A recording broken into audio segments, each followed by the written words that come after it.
Semua orang di rumah sakit tahu, kamar 206 tidak boleh digunakan lagi. Sudah 5 tahun kosong setelah perawat yang bertugas malam ditemukan tewas, matanya membelalak, mulutnya robek seperti menjerit hebat. Tapi malam itu, karena kamar penuh, perawat jaga baru bernama Tia diperintahkan menempatkan pasien darurat di ke-206. Ia protes pelan, tapi atasannya hanya berkata, "Jangan percaya cerita lama." Tia mendorong ranjangnya masuk ke ke-206. Lampu kamar sempat berkedip. Pasien itu seorang ibu tua yang tak sadarkan diri. Ditemukan pingsan di pinggir jalan, hanya mengenakan gaun putih dan memegang boneka kecil yang kotor. Ketika malam semakin larut, gangguan dimulai.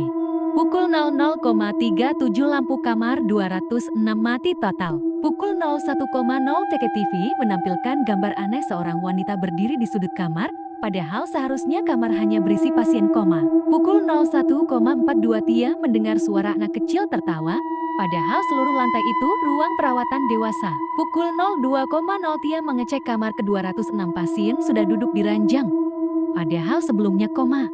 Matanya terbuka, menatap lurus ke arah pintu.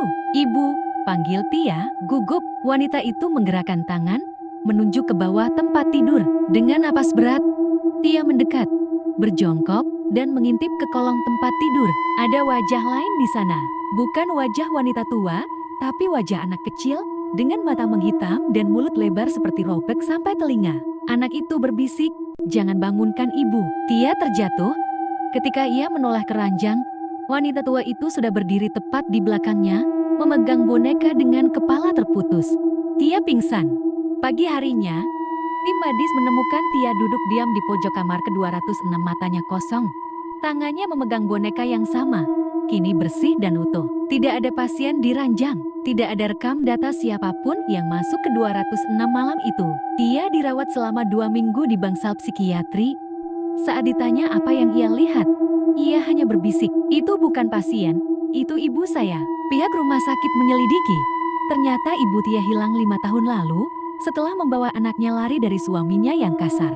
Jenazah ibu dan anak itu ditemukan beberapa bulan kemudian di bawah lantai ruang ke-206, terkubur tanpa nama.